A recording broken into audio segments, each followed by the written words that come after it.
Salut à tous, c'est Johan, le créateur de site internet. Ce que je vais vous montrer aujourd'hui dans cette vidéo, c'est une vidéo à destination de toutes les personnes qui ont pour projet de créer un site internet, toutes les erreurs à ne pas faire. Vous allez voir qu'il y en a beaucoup, il y a beaucoup de choses à réfléchir en amont. On lance pas un projet de création de site internet comme on va acheter, je sais pas, une baguette de pain, donc il y a quand même des choses à réfléchir. Euh, donc voilà, cette vidéo s'adresse tout particulièrement à vous si vous êtes porteur de projet, entrepreneur, responsable d'association, voilà, auto-entrepreneur, etc. Si vous êtes, voilà, si vous avez envie de lancer votre projet, mais vous savez pas trop par où commencer, voilà, quelques pistes que je vous conseille vraiment de suivre avant de choisir votre développeur et de lancer votre site internet. Alors, première étape, moi ce que je vais vous conseiller, c'est vraiment de prendre une feuille de papier et de commencer à noter les éléments importants de votre site. Vous allez définir dans un premier temps ce que vous voulez voir sur le site et ce que vous ne voulez pas voir sur le site. Ce que vous voulez voir, ça peut être par exemple telle ou telle catégorie. Voilà, je sais pas, admettons que vous êtes pêcheur, vous voulez peut-être faire une catégorie, je sais pas, sur les hameçons ou les meilleurs articles, etc. Enfin bref, je ne m'y connais pas du tout en pêche, j'ai pris cet exemple au hasard. Euh, L'idée, c'est vraiment de voir les articles. euh, non, même pas, on va pas parler d'articles, on va parler de vraiment voir les catégories, le menu de ce qui va intéresser vraiment votre cible.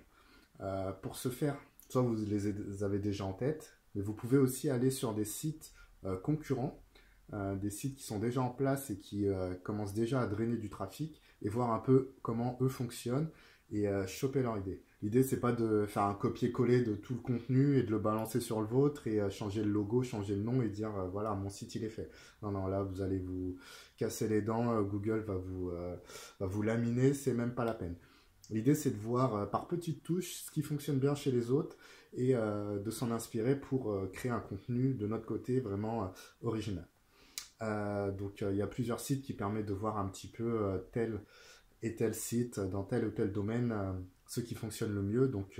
Je vais mettre je vais mettre plein de descriptions de liens dans la partie description, donc vous pourrez aller voir et puis ça va vous aider très rapidement. Donc voilà, feuille de papier, vous notez les éléments que vous souhaitez voir. Il faudra aussi que vous travailliez sur vous et de la manière dont vous allez vous décrire. Pourquoi vous faites ce site internet? Si je reprends mon exemple de la pêche, si vraiment votre domaine c'est la pêche, votre passion c'est la pêche, et que vous voulez aider les personnes à mieux pêcher, à faire, je sais pas, de la pêche de qualité qui prend soin de l'environnement, etc. Si vraiment c'est quelque chose qui vous passionne et qui vous tient, qui vous prend aux tripes, bah voilà. Ça, il faut que vous arrivez à le retranscrire sur votre site. Il faut que vraiment les gens qui aillent dessus se disent ah, le mec, c'est un passionné. Lui, j'ai envie de le suivre. Lui, il fait pas n'importe quoi. Il a certaines valeurs qui font que je me retrouve en lui. Donc, c'est ça qu'on va essayer de voir. Pour ça, je peux vous mettre aussi en bas une description enfin, un lien d'une vidéo de Simon Sinek qui s'appelle Start with Why. Commencer avec le pourquoi, qui explique vraiment très bien ce concept du pourquoi j'entreprends, pourquoi je me lance de cette manière-là sur ce sujet-là. Qu'est-ce que moi je peux apporter? Pourquoi ce sujet vraiment il m'intéresse? Dans mon cas, moi, c'est l'informatique parce que j'adore ça, c'est mon métier, j'adore apprendre aux gens, j'adore leur montrer, mettre en place des sites, voilà, c'est vraiment ma passion. Et vous, de votre côté, pareil, quelle est votre passion? Qu'est-ce qui vous motive? Et pourquoi vous avez envie de faire ce site-là? Voilà, c'est vraiment très important. Il y a aussi une vidéo de Oussama Ammar de The Family qui en parle. J'ai essayé de mettre tout ça dans la description ci-dessous. Donc voilà, ça doit vraiment transpirer sur votre site. Euh, Ensuite, donc, on a fait une petite analyse du marché, on a vu les concurrents, ce qu'il fallait mettre sur son site, ce qu'il fallait pas mettre. On a aussi euh, on a étudié pourquoi on voulait se lancer. Il faut aussi que vous arriviez à définir euh, le persona type.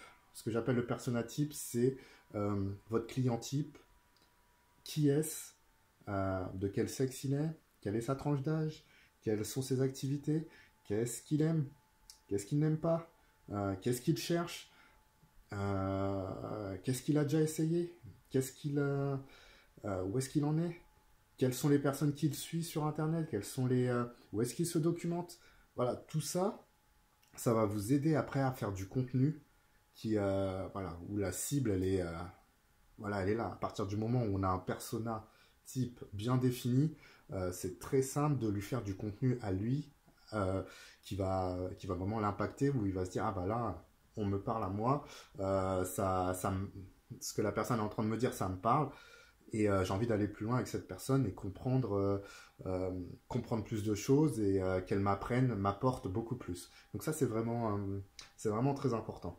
Ensuite, quelque chose que vous avez dû entendre partout si vous êtes entrepreneur, et voilà, je pense que vous en doutez très bien, c'est que va falloir apporter de la valeur. Donc, on n'est pas encore, admettons, le site n'est pas encore créé, mais on est déjà dans une étape où on se dit, mon site, comment il va aider telle ou telle personne que j'ai définie auparavant.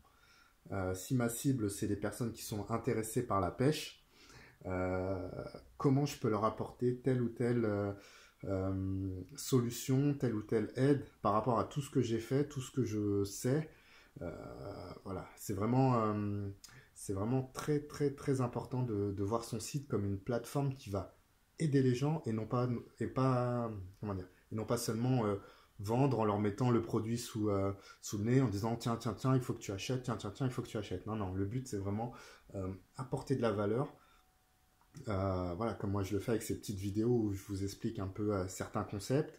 Je vous donne des astuces parce que au fil du temps, j'ai eu beaucoup de clients qui m'ont posé plusieurs questions et voilà, dans un premier temps, je leur réponds à eux, mais je me dis que en faisant une vidéo, je peux apporter cette réponse à plusieurs autres personnes et voilà, c'est pour ça que je le fais. Donc voilà, votre site doit être vraiment un outil pour transmettre des choses. Et après, bah, les ventes, vous inquiétez pas, vont venir entre guillemets naturellement par rapport à tout ce qui aura été mis en place, mais il faut vraiment que vous y allez avec cet objectif-là. Donc on a fait tout ça. Ensuite, on arrive avec comment dire, on commence à avoir quelque chose de bien défini. On sait ce qu'on va mettre sur le site, on sait qui on sait à qui on s'adresse, on sait ce qu'on va apporter. Donc après, on va aller sur la partie entre guillemets technique, euh, qui va être vraiment la création du site internet. Donc il y a deux solutions. Soit vous pouvez le faire vous-même. Au final, c'est pas si compliqué que ça demande un petit peu d'apprentissage. Il y a énormément de tutoriels sur internet. Je vais pas détailler ici tout ce qu'il faut faire. Soit vous passez par un prestataire via les différentes plateformes. Vous pouvez passer par moi, hein, bien entendu. Mais voilà, il y a beaucoup de prestataires qui peuvent s'en occuper pour vous. Mais l'idée, c'est voilà, à partir du moment où on fait appel à un prestataire, il y a plusieurs choses à prendre en compte. Dans un premier temps, il va falloir être très précis avec ce que vous voulez.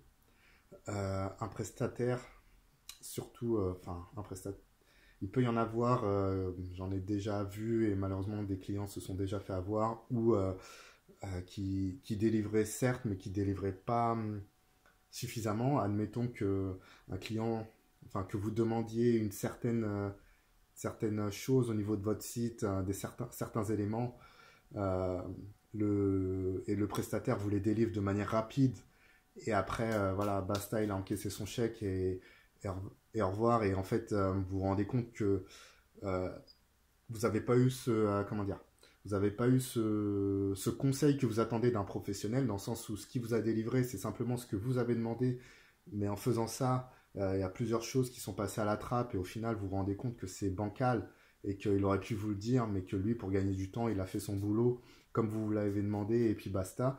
Donc voilà, il y a plein de choses auxquelles il va falloir être attentif, c'est-à-dire être à la fois précis sur ce que vous demandez, mais en même temps faire en sorte d'avoir quelqu'un en face qui soit quand même réactif et qui, en fonction de ce que vous demandez, vous dise, bah attends, là tu vas aller dans le mur, ça c'est totalement obsolète, ça c'est quelque chose qui se faisait dans les années 90, mais là je suis désolé, ça si je te fais ça, tu vas faire fuir tes clients. Voilà, il y a plein de petites choses comme ça qu'il va falloir euh, euh, et qu'il va falloir voir entre guillemets, c'est-à-dire que le prestataire, la personne que vous avez en face, ne doit pas être qu'un simple exécutant, c'est-à-dire qu'il doit avoir quand même une notion écoute, une notion de conseil tout simplement.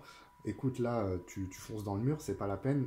Viens, on fait ça plutôt comme ça. Et pas seulement exécuter ce que vous allez demander. Donc ça, faites très attention à ça et ça doit vous mettre la puce à l'oreille sur les projets.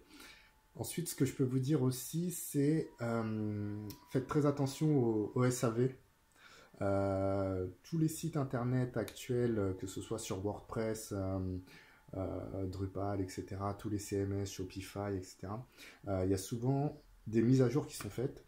Alors c'est quelque chose de tout à fait naturel, tout à fait normal. Ça peut faire peur dans le sens où on se dit ah mais pourquoi il y a besoin d'une mise à jour? Mon site, je pensais qu'il était bon. Non, c'est comme partout en fait. Les sites n'arrêtent pas d'évoluer. Il y a des nouvelles fonctionnalités qui arrivent. Il y en a certaines qui sont enlevées. On peut s'apercevoir au fil du temps qu'il y a comment dire des failles de sécurité tout simplement qu'il faut corriger. Donc voilà, un site ça évolue tout le temps, tout le temps, tout le temps, tout le temps. Et le mieux, c'est d'être vraiment accompagné sur du long terme avec votre prestataire. Admettons qu'il vous livre votre site. Au bout d'un mois, 2 mois, tout se passe très bien. Le troisième mois, il y a une mise à jour à faire. Vous êtes un petit peu perdu. Vous cliquez sur le mauvais bouton en la faisant vous-même. Vous vous retrouvez avec des zones de votre, comment dire, des zones de votre sites qui ont totalement disparu, d'autres qui sont la mise en page, elle ne veut plus rien dire. Vous savez, comme sur Word, quand on change une image, on décale une image, il y a tout le texte qui part dans tous les côtés. Voilà, bah ça c'est des choses qui peuvent arriver. Je dis pas que ça arrive tout le temps, je dis pas que les prestataires font mal leur travail, etc. Mais voilà, il y a quand même des choses sur lesquelles il faut être très vigilant, même sur les thèmes WordPress, etc., où c'est très délicat dans certains cas. Je ferai une vidéo un petit peu plus détaillée là-dessus plus tard. Mais l'idée, c'est vraiment de faire en sorte que d'avoir un SAV un petit peu long, euh, c'est un petit peu plus cher, mais vous allez vraiment y gagner en termes de sérénité, de tranquillité, tout simplement, dans le sens où voilà, vous vous assurez que votre site fonctionne sur la longueur. Admettons que vous commenciez à avoir euh, énormément de clients et que votre service ne marche pas pendant 1 ou 2 semaines, 1 ou 2 semaines sans revenu, bon, vous voyez ce que je veux dire. Donc l'idée, c'est vraiment de vraiment penser à tout ça. Un autre élément sur lequel je voulais revenir et dont on ne parle pas assez, et je pense est très important que vous en preniez compte et conscience dès maintenant, c'est que euh, c'est facile, mais c'est pas ça qui va faire que que vous allez avoir des clients en fait. Je m'explique. Vous avez beau avoir le plus beau site du monde, avec les meilleures fonctionnalités, vous avez bien défini votre persona type, vous avez bien parlé de vous, etc. S'il n'y a personne qui vient sur le site, on va pas aller loin. Il y a personne, bah, il y a personne. Vous avez un beau site, mais il est là. Donc après, votre rôle à vous, et j'insiste bien sur votre rôle à vous en tant que client, c'est de promouvoir votre site. Que vous le fassiez vous-même ou que vous fassiez appel à d'autres prestataires, il faut promouvoir un site. Un site qui est en ligne, qui est simplement en ligne et duquel on attend qu'il fasse des ventes